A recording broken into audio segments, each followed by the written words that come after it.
Siguiendo con nuestro tema de la fe, vemos que en el estudio que hicimos acerca de Abraham, llegamos a la conclusión que todo se refería a la tierra. Dios envió a Abraham a una tierra llamada la tierra prometida, donde se cumpliría la promesa de darle un hijo y hacer de él una gran nación.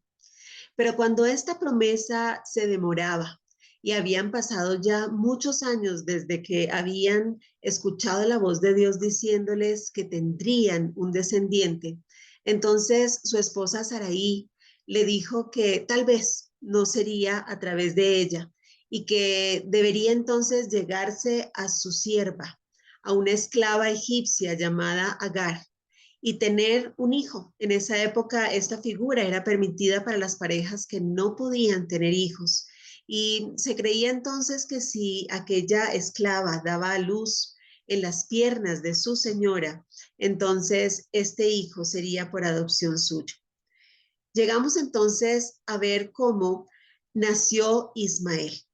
Y es aquí cuando vemos los resultados de una decisión humana disfrazada de fe. Ellos pensaron estar cumpliendo aquello que Dios les había prometido. Ellos creyeron que el Señor mismo estaba a través de esa decisión humana de traer al mundo a Ismael. Pero no era así. Vamos a ver cómo a raíz de querer meter la mano en las decisiones, en los tiempos, en la voluntad de Dios, que todos sabemos que en algún momento hemos querido hacerlo.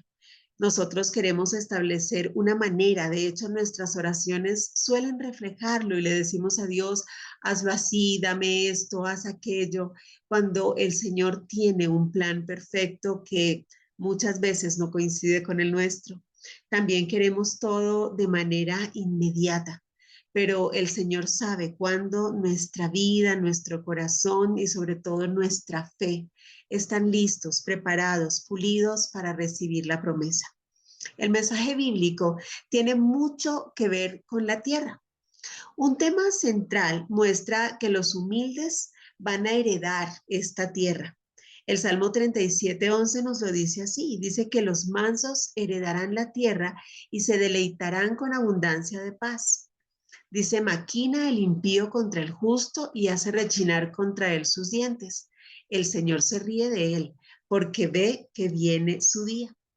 También en Mateo 5:5 dice que son bienaventurados los mansos porque ellos recibirán la tierra como heredad. Bienaventurados los que tienen hambre y sed de justicia porque ellos serán saciados. Y sigue la promesa. La herencia prometida a los que entran al reino de Dios, inaugurado por Jesucristo, incluye una tierra nueva, una tierra renovada, donde ya no habrá ni enfermedad ni muerte y se vivirá ese plan original del Señor.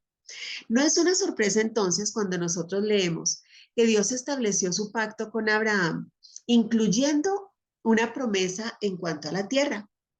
Dios le dijo a Abraham que fuera a la tierra de Canaán, que él le mostraría. Realmente le dijo, anda a la tierra que te mostraré, y esa tierra era la tierra de Canaán. En Génesis 12, en el verso 1, está esta promesa y dice, pero Jehová había dicho a Abraham, vete de tu tierra y de tu parentela y de la casa de tu padre a la tierra que te mostraré, y haré de ti una nación grande y te bendeciré, y engrandeceré tu nombre y serás bendición. Bendeciré a los que te bendijeren y a los que te maldijeren maldeciré, y serán benditas en ti todas las familias de la tierra. Es aquí donde nos encontramos con un problema muy grave que ha causado uno de los más largos conflictos de la historia de los últimos siglos, y es este conflicto palestino-israelí. Por un lado, la nación de Israel tiene razones históricas, políticas, morales y religiosas de poseer su tierra, que es una tierra pequeñita, y ellos quieren poseer su tierra en paz. Sin embargo, el pueblo judío vive bajo una idea que dentro de las naciones que invadieron un día el país llamado Palestina, donde vivían los palestinos y que actualmente son los únicos causantes del conflicto de esa tierra, y se piensa entonces que son los judíos mismos. Por otro lado, está el drama de la población árabe llamada Palestina.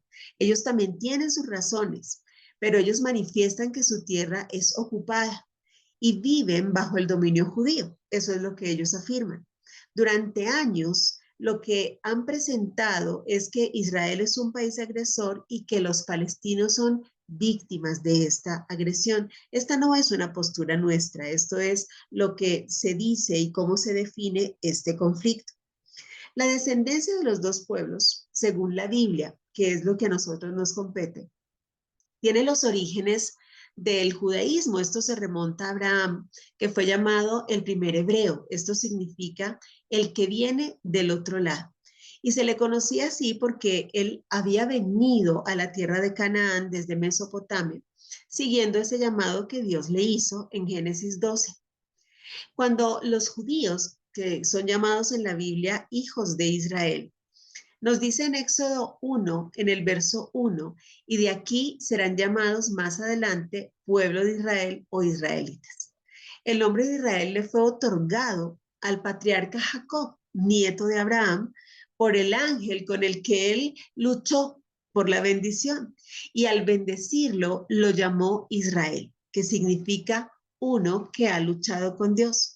En Génesis 32, del 24 al 28, nos narra este hecho y dice, no se dirá más tu nombre Jacob, sino Israel, porque has luchado con Dios y con los hombres y has vencido. El nombre judío aparece solo después en Esther 2:5 y proviene del reino de Judá. Según todos los libros santos que conocemos, nosotros creemos en la Biblia y otros creen en la Torá y otros creen en el Corán. Los árabes de la península de Arabia son los descendientes de Sem, hijo de Noé. El árabe es un término cultural. Se refiere a los que hablan árabe como su primer idioma. Los árabes no son una raza, sino que están unidos por la cultura y por la historia. Algunos tienen ojos azules y pelo rojo, otros tienen la piel oscura, otros en cambio tienen las dos características. La mayoría de los árabes son musulmanes, pero también hay millones de árabes cristianos, hay muchos árabes que son judíos, así como hay norteamericanos musulmanes y cristianos y judíos. Cuando nosotros damos una mirada a las promesas bíblicas, vamos a poder entender un poco más la base de este conflicto.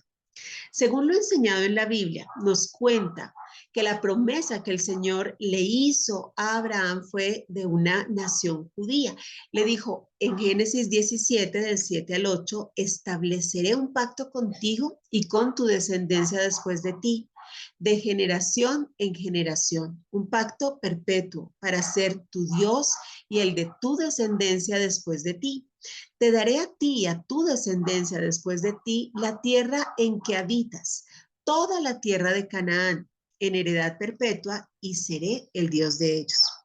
La promesa se repite con Isaac, su hijo, cuando en Génesis 26, del 3 al 4, le dice, y daré a tu descendencia todas estas tierras, y todas las naciones de la tierra serán benditas en tu simiente. Y la promesa se confirma a Jacob, después llamado Israel, en Génesis 28 del 13 al 14, cuando le dice, la tierra en que estás acostado, te la daré a ti y a tu descendencia. La Biblia relata, por otro lado, las bendiciones que Dios le hizo al pueblo árabe por medio de Israel, que también era hijo de Abraham. En Génesis 17, del 19 al 21, dice, y en cuanto a Ismael, también te he oído.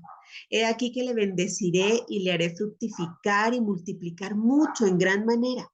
12 príncipes engendrarán y haré de él una gran nación. Mas yo estableceré mi pacto con Isaac, el que Sara te dará a luz por este tiempo el año que viene.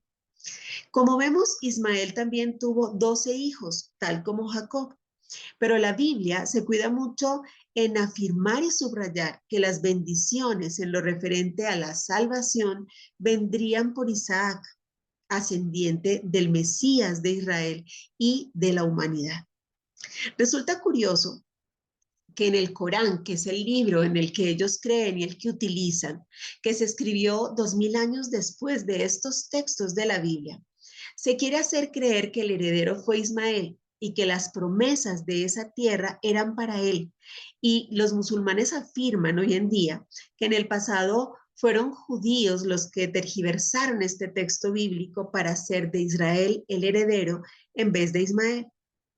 Más tarde, el hermano de Jacob, Israel, Esaú, que se uniría al pueblo árabe al casarse con los ismaelitas, de esto nos habla Génesis 28:9, añadiría su odio hacia Jacob al odio ismaelita, es decir, al odio musulmán hacia Isaac.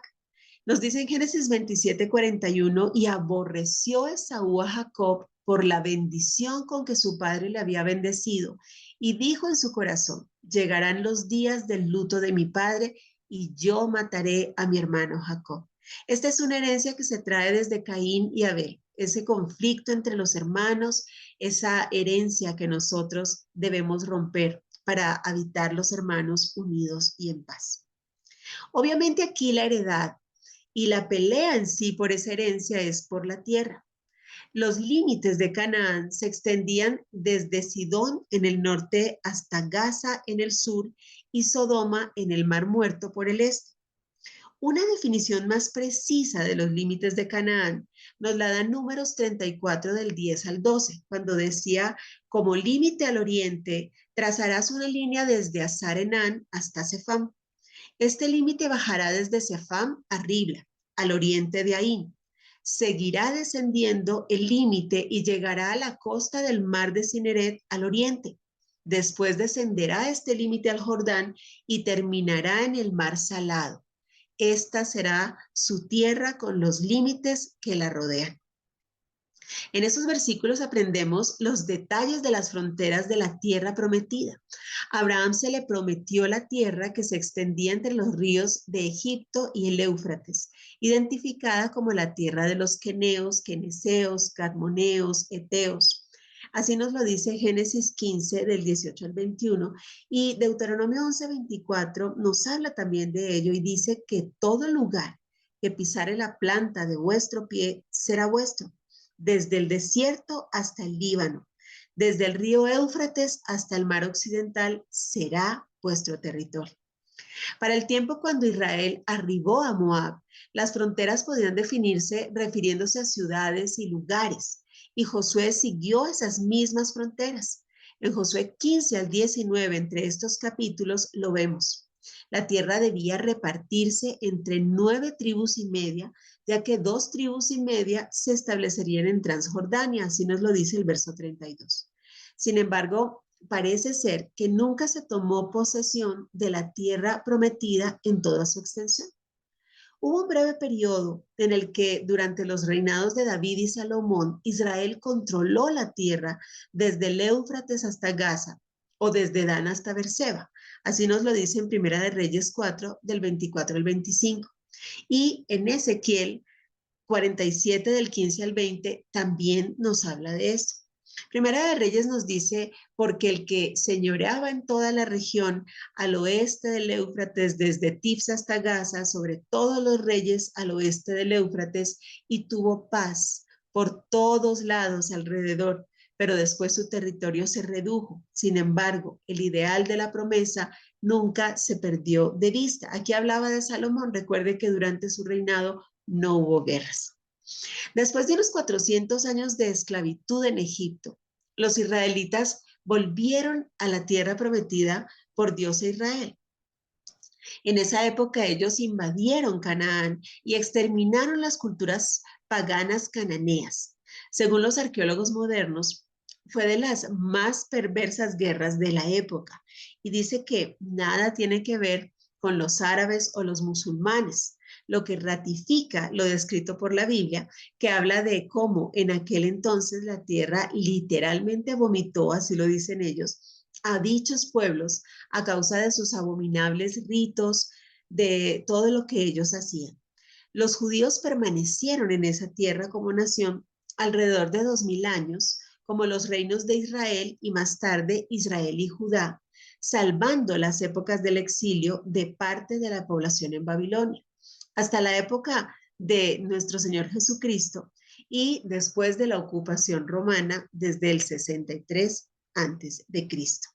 No hay en ese periodo ningún reino o cosa parecida a lo que ahora llaman Palestina. Inclusive hoy Israel reclama en una escala ya más limitada ese territorio.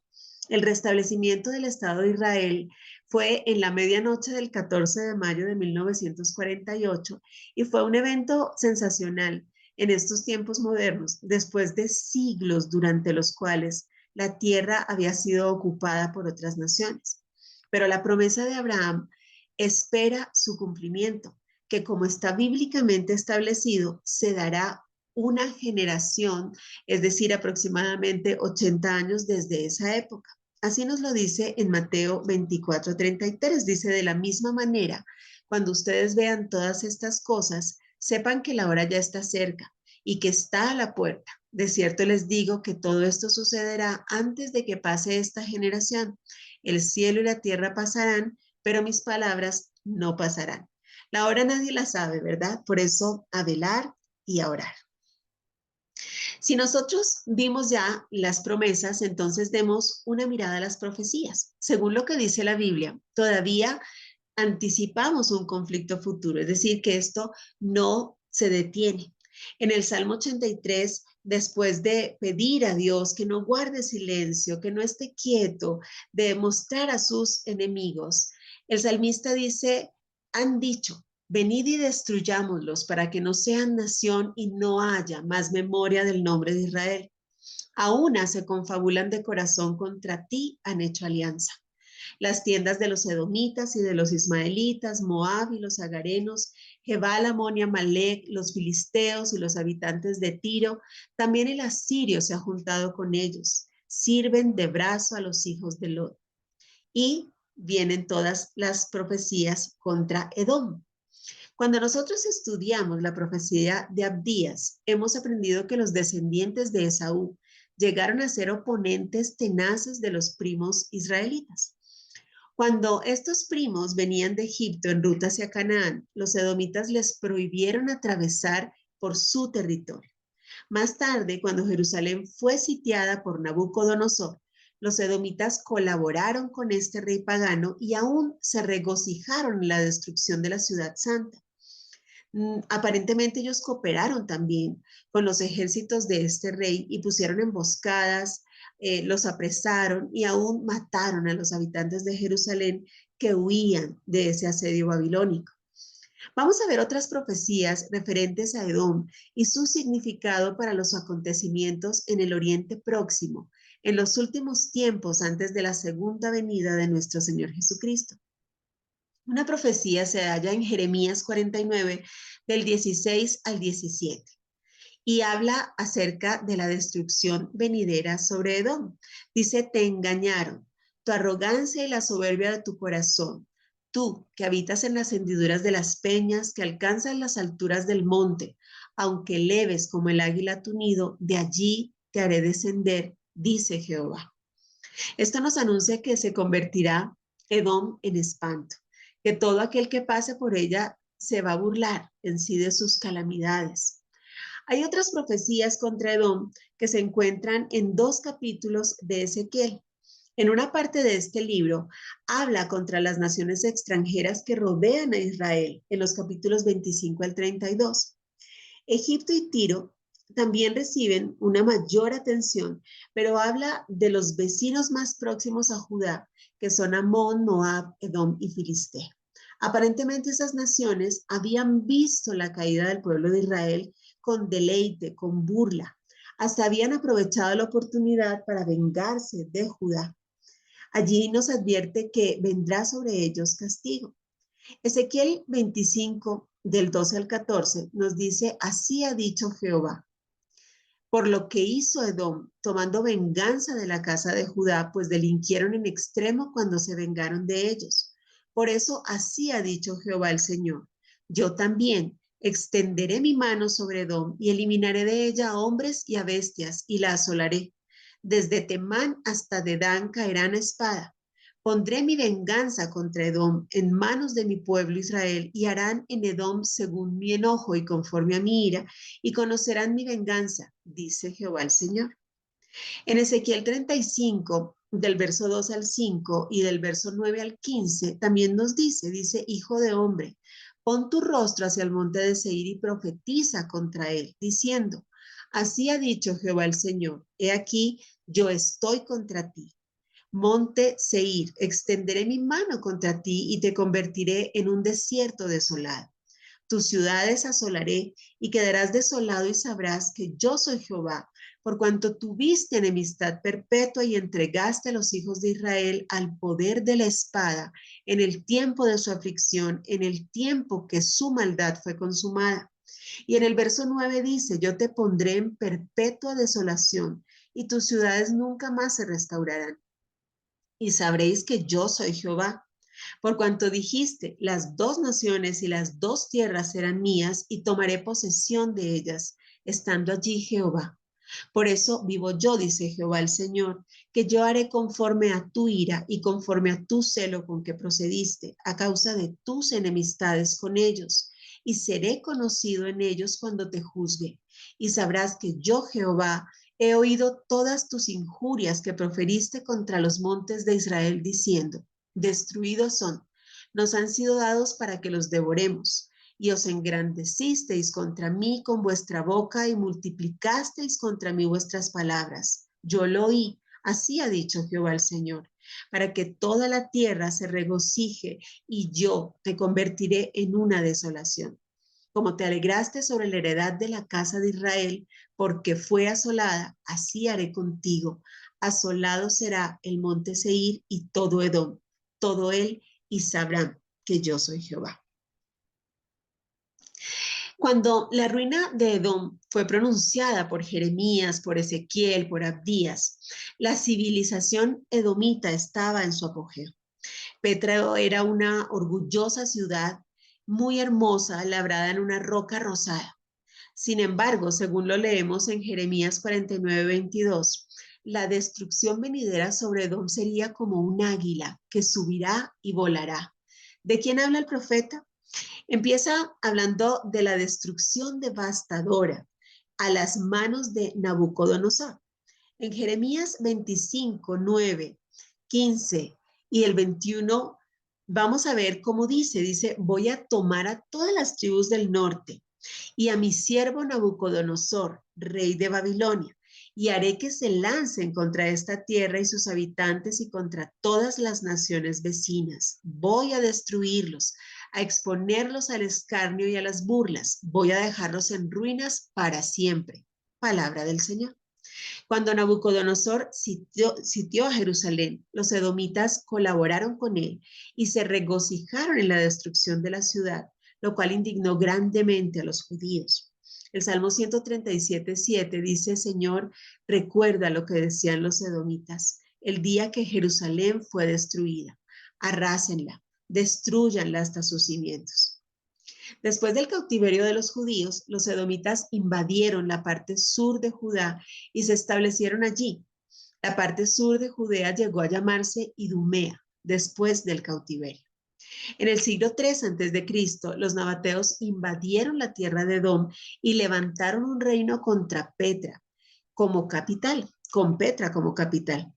En 165 a.C., nos cuenta que Judas Macabeo capturó a Hebrón y en 126 a.C., Juan Hircano, el sumo sacerdote macabeo, obligó a los edomitas a convertirse en judíos, imponiéndoles la circuncisión.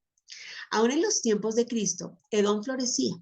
El rey Herodes era idumeo o edomita.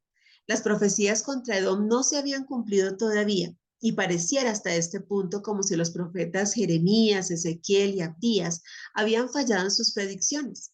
Pero de repente, Edom fue evaporado de la tierra. Su orgullo quedó aniquilado. Sus pecados fueron castigados y hasta el día de hoy, tanto sus ciudades como su territorio no son más que desolación. El profeta Ezequiel no podía ser más certero que cuando predijo, convertiré el monte de Seir en desierto y soledad. Te pondré en asolamiento perpetuo y tus ciudades nunca más se restaurarán. Cuando llegaron los romanos a dominar a Palestina, Idumea y los edomitas, desaparecieron de la tierra. El profeta Abdías hace un recuento realmente tenebroso de esta conspiración y lo enfoca en su profecía de esta manera. Dice, por la injuria de tu hermano Jacob, aquí nos está hablando de Israel, te cubrirá la vergüenza y serás cortado para siempre. Petra está allí en medio del desierto jordano, como un monumento a la verdad que no paga rebelarse contra Dios. Hoy en día se encuentra allí como un espectáculo de los suntuosos edificios esculpidos en la roca rosada que una vez estuvieron en uso de la orgullosa Petra. Es de veras un espectáculo muy, muy impresionante. Están ahí para predicar constantemente la verdad infalible de la palabra del Señor. Pero esto espera un cumplimiento todavía futuro. Cuando leemos la profecía contra Edom en Ezequiel 35, notamos que ese capítulo está ubicado dentro de las profecías referentes a la restauración de Israel. Por eso todavía nosotros esperamos un cumplimiento adicional en los últimos tiempos de la profecía contra el monte de Seir. La profecía de Abdías en los versículos 19 y 20 nos anuncian la restauración y exaltación de Israel. De esos versículos aprendemos que en el día del Señor, Israel extenderá sus fronteras hacia los 4 puntos cardinales, teniendo como central a Jerusalén. Lo que se ve aquí es tanto una retribución contra los enemigos de Israel como la recuperación de todos los territorios tradicionales de Israel. De esa manera, el Negev, que es sinónimo del área que rodea a Beerseba, y la parte baja del Mar Muerto ocuparía el territorio de Edom. La Cefela es un territorio alto y angosto entre la llanura costera y la región montañosa que se extendería para ocupar las ciudades-estado filisteas. Efraín y Samaria, la región conquistada por los asirios en el 721 a.C., será recuperada por el pueblo de Judá. Galaad en Transjordania, que se extiende desde la Baja Galilea hasta el río Armón, será gobernada nuevamente por Benjamín, que es el territorio tribal entre Betel y Jerusalén. Entonces, buscamos la identidad del Edom en los últimos tiempos. La desolación de Edom anuncia la posesión para Israel del territorio de sus vecinos árabes, de donde salen la enemistad, la agresión y el terrorismo. Cuando Israel ya no tenga vecinos malignos, ellos sabrán que yo soy Jehová. Así ha dicho Jehová el Señor, cuando recoja a la casa de Israel de los pueblos entre los cuales está esparcida, entonces me santificaré en ellos ante los ojos de las naciones y habitarán en su tierra, la cual di a mi siervo Jacob. Habitarán en ellas seguros, edificarán casas y plantarán viñas y vivirán confiadamente cuando yo haga juicios en todos los que despojan en sus alrededores y sabrán que yo soy Jehová su Dios. Esto nos lo dice en Ezequiel 28, del 24 al 25. ¿Qué podemos entonces decir para finalizar? Debemos cumplir el mandato de amar a Israel como asunto de preferente alegría en el corazón de Dios y pedir por su paz. Nos dice la Biblia, pedid por la paz de Jerusalén, sean prosperados los que te aman, sea la paz dentro de tus muros y el descanso dentro de tus palacios. Por amor de mis hermanos y mis compañeros diré yo, la paz sea contigo. Por amor a la casa de Jehová nuestro Dios, buscaré tu bien. Esto nos lo dice el Salmo 122 del 6 al 9. Y esta enseñanza nos deja ver entonces que el tiempo del Señor es perfecto. Él es el dueño de los tiempos y los sazones. Y le repito el versículo donde empezó toda esta enseñanza. La fe es la certeza de lo que se espera y la convicción de lo que no se ve. Aún no hemos visto estas promesas cumplidas, pero tenemos la certeza que la promesa del Señor es para siempre. Tenemos que esperar en Él, en todo lo que Él nos haya prometido, sin querer acelerar las promesas ni meter nuestra mano como nuestros patriarcas lo hicieron. Que Dios le bendiga y selle esta palabra en su corazón.